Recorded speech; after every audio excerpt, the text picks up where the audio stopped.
Sekali lagi saya pastikan agar masyarakat tidak usah merasa gimana menyangkut dengan harga, karena sampai dengan hari raya ini insya Allah nggak ada kenaikan harga BBM untuk subsidi.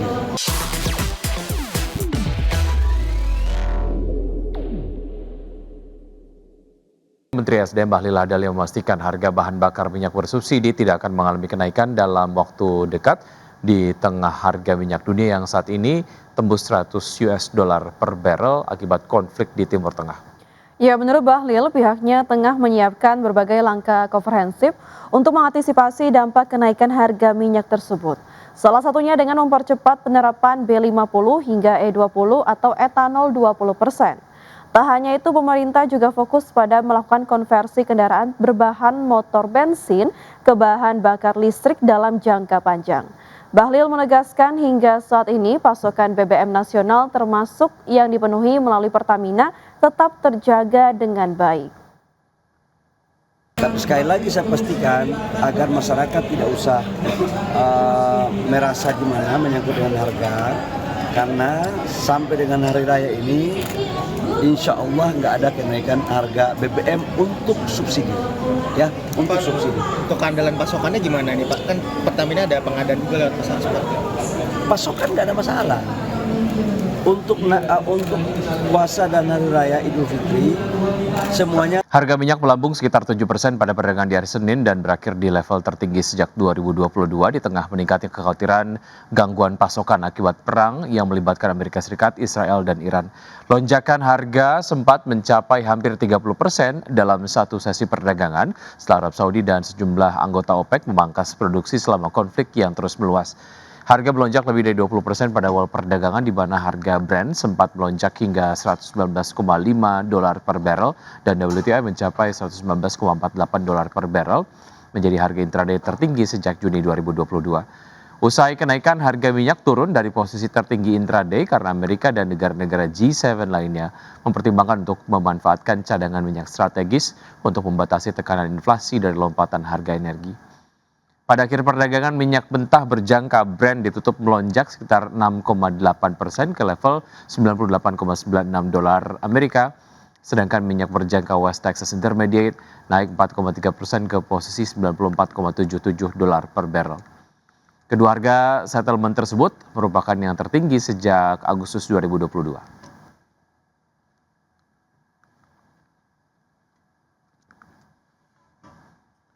Ya, memanasnya konflik di Timur Tengah memaksa Bank Sentral Global meninjau ulang arah kebijakan moneter. Selain menyebut situasi ini dapat menjadi ujian baru bagi ketahanan ekonomi global, Dana Moneter Internasional atau IMF mengingatkan para pembuat kebijakan untuk bersiap menghadapi kemungkinan terburuk.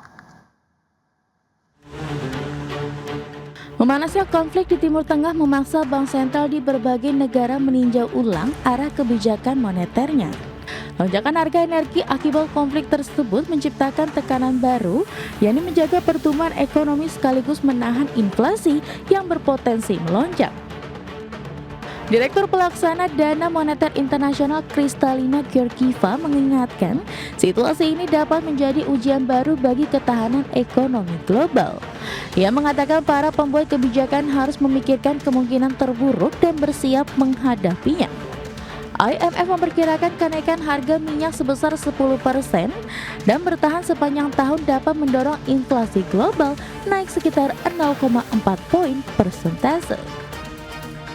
Lonjakan harga minyak yang telah menembus lebih dari 110 USD per barel memicu kekhawatiran akan gangguan pasokan energi global.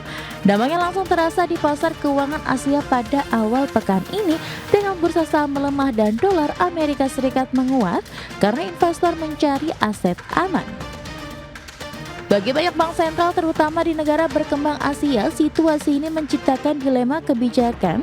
Rencana penurunan suku bunga untuk mendorong pertumbuhan kini menjadi berisiko karena kenaikan harga energi dapat mendorong inflasi sekaligus memicu arus keluar modal. Berbagi sumber, IDX Channel. Selanjutnya update dari bursa global, pemirsa bursa saham Wall Street berhasil pulih dari aksi jual tajam dan ditutup lebih tinggi mencatat rebound di jam-jam terakhir setelah Presiden Donald Trump mengisyaratkan bahwa perang dengan Iran mungkin akan segera berakhir. Ketiga indeks utama mengalami pemulihan di menit-menit terakhir setelah Trump mengatakan perang tersebut jauh lebih cepat dari perkiraan awal yang berkisar 4 hingga 5 minggu. Pada perdagangan hari Senin, Dow Jones Industrial Average yang menguat 0,5% ke posisi 47.740 dan S&P 500 yang naik 0,83% ke posisi 6.795 dan Nasdaq Composite yang melaju positif 1,38% ke level 22.695. Sementara itu dari bursa ekuitas Eropa berakhir di zona merah setelah sempat menyentuh level terendah dalam lebih dari 2 bulan. Tekanan terhadap pasar muncul akibat lonjakan harga minyak yang memicu kekhawatiran inflasi di tengah konflik Timur Tengah yang belum menunjukkan tanda-tanda mereda. Stoxx 600 ditutup terkoreksi 0,63% ke level 594,92.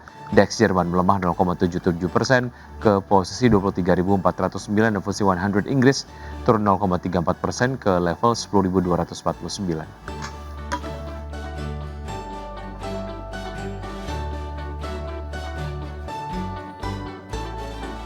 Perusahaan emiten pariwisata PT Pembangunan Jaya Ancol Tbk memproyeksikan momentum libur Lebaran 2026 akan berkontribusi sebesar 6% terhadap pendapatan tahunan perseroan.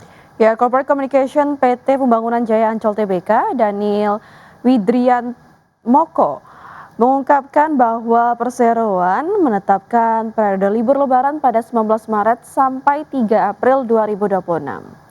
Adapun target pengunjung yang dicanangkan sebanyak 600.000 orang selama periode tersebut. Angka ini mengalami peningkatan sebesar 10% dibandingkan periode libur Lebaran tahun lalu. Dengan demikian, perseroan memproyeksikan kontribusi pendapatan sebesar hingga 6% dari momentum libur Lebaran 2026. Meski demikian, perseroan tidak menutup kemungkinan ihwal kondisi ekonomi yang kian tidak pasti. Sementara itu, Equity Research Analyst Pintraco Sekuritas Ulrich Paskalis Tambolang menyatakan bahwa secara historis periode Ramadan dan Lebaran merupakan peak season bagi sektor konsumen dan pariwisata. Hanya saja ia memprediksi kontribusi momentum Lebaran terhadap pendapatan tahunan tidak akan jauh berbeda dibandingkan dengan tahun lalu.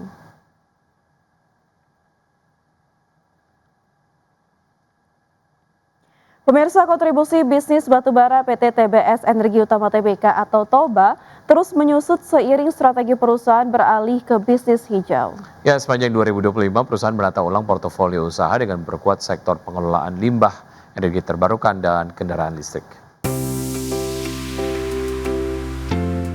PT TBS Energi Utama Tbk menata ulang portofolio bisnis sepanjang 2025 sebagai bagian dari transisi menuju bisnis hijau. Salah satunya dengan menuntaskan akuisisi Bemsker Environment yang kini beroperasi dengan nama Cora Environment di Singapura. Langkah ini memperkuat posisi perusahaan dalam bisnis pengelolaan limbah dan menjadi salah satu pilar pertumbuhan baru. Dalam laporan terbaru, TOBA membukukan EBITDA disesuaikan posisi sebesar 47,2 juta dolar Amerika Serikat dengan saldo kas mencapai 102,3 juta dolar Amerika Serikat atau naik 15% dari tahun sebelumnya. Pendapatan terbesar masih datang dari segmen batubara sebesar 194,6 juta dolar Amerika Serikat, diikuti segmen pengelola limbah sebesar 155,4 juta dolar Amerika Serikat. Secara proporsi, kontribusi bisnis pertambangan dan perdagangan batubara turun dari 81% menjadi 51%. Direktur TOBA Juli Oktarina menyebut penurunan ini mencerminkan strategi perusahaan untuk mengurangi exposure batubara dan mempercepat pengembangan bisnis berkelanjutan. Kedepan TOBA akan memperkuat bisnis pengelolaan limbah, energi terbarukan, serta ekosistem motor listrik elektrum melalui skema Rent to Own. Berbagai sumber, IDEX Channel.